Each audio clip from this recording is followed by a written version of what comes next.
Hello everybody, so today I will talk about calculus.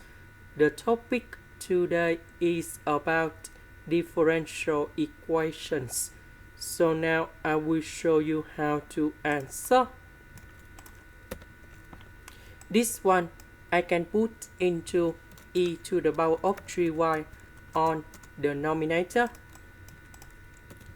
So this one I will put on the left, ds will put on the right.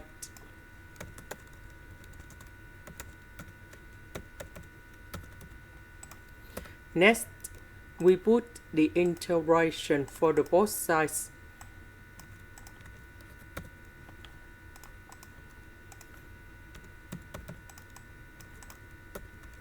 So the integration of this one, we have e to the power of 3y over number 3.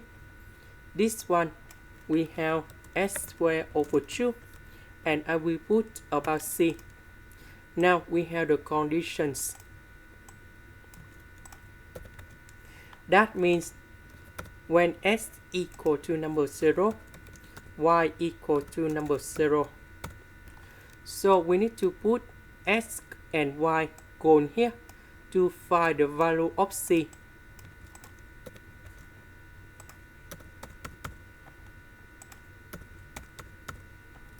And now we simplify and we have 1 over 3 equal to c.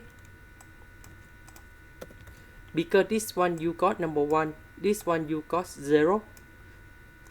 So we change c into 1 over 3. And here is the final answer. This is the end. Thank you for watching.